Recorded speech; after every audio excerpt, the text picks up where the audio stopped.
నమః. మరో మంచి విషయం అండి అదే. మన రుక్మిణీదేవి కృష్ణుడికి సేవలో ఉన్నారంట.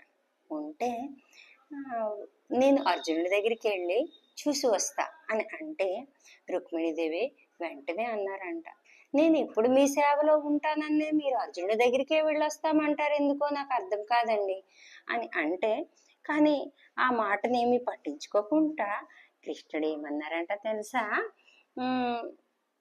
అక్కడి నుంచి బయలుదేరి అర్జునుడి దగ్గరికి వెళ్ళిపోయారంట. ఎవరి దగ్గరికి? అర్జునుడి దగ్గరికి వెళ్ళిపోయారంట. వెళ్ళిపోయి దాని తర్వాత ఏం చేశారు, అక్కడికి వెళ్ళేసరికి అర్జునుడు ఆ టైంకి అదే యుద్ధ క్షేత్రం నుంచో లేకపోతే బయట నుంచో ఎక్కడి నుంచో అడిగి వెళ్ళో వచ్చారంట. వచ్చేసరికి స్నానం కూడా ఆచరించారంట. స్నానం ఆచరించిన తర్వాత కురులకి నరుముతున్నారు. కురులకి ఇలాగా దువ్వుకున్నట్టుగా చేసుకొని సర్దుకుంటున్నారంట. వెంటనే ద్రౌపదీదేవి ఏం చేశారంట, ఇలాగ అనుకుంటా ఇలాగా సర్దుకుంటున్నారు. అప్పుడు ద్రౌపదీదేవి ఆ ఒక్క చేతి నుంచి సర్దుకోవడం గురించి అందుకున్నారంట. అప్పుడు అదే సమయంలో భార్యాభర్తలు అదే అర్జునుడు మరి ద్రౌపదీదేవి అక్కడ ఉండే టైంలోనే మన ఒక కరెక్ట్గా శ్రీకృష్ణ పరమాత్ముడు అక్కడికి వచ్చారు.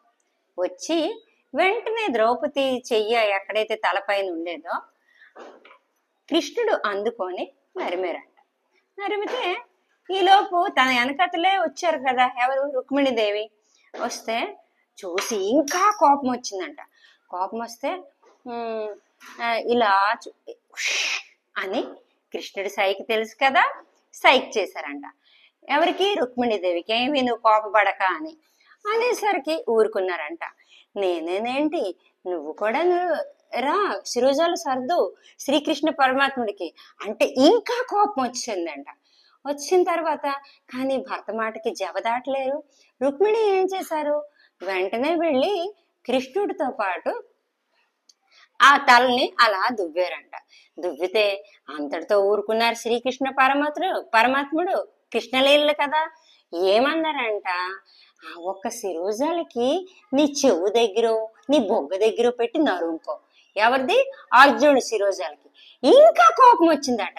కానీ ఏమీ చెయ్యలేక భర్త మాటకి జవదాటలేక ఆ శిరోజాల్ని బొగ్గల దగ్గర ఇలా నరిమి చెవు దగ్గర పెట్టుకుండేసరికి ఆ ఒక్క శిరోజాల నుంచి కృష్ణ కృష్ణ కృష్ణ కృష్ణ అని అతి తీయని మధురంతో పలుకులు వినిపిస్తున్నాయట. అలా ఉండిపోయారంట రుక్మిణీదేవి. ఇంత భక్త అర్జునుడికి కృష్ణుడి పైన అని. అయితే ఇందులో తెలుసుకోవాల్సింది ఏంటంటే భక్తి మార్గంలో ఉన్న తీయదనం ఎందులో కూడా లేదు. అది భగవంతుడే కాదు, మనకు నచ్చే వ్యక్తులు ఎవరైనా కూడా. అయితే ఈరోజు ఏడుకొండలవాడు ఉపాసన చేస్తాను నేను ఎప్పుడు కూడా. అయితే సక్సెస్ఫుల్గా చేయలేకపోయేదాన్ని, ఫ్రూట్స్ ఏవో తినేయడం మీద అయ్యేది. కానీ హరే కృష్ణ ఏదో పవర్ ఉంది.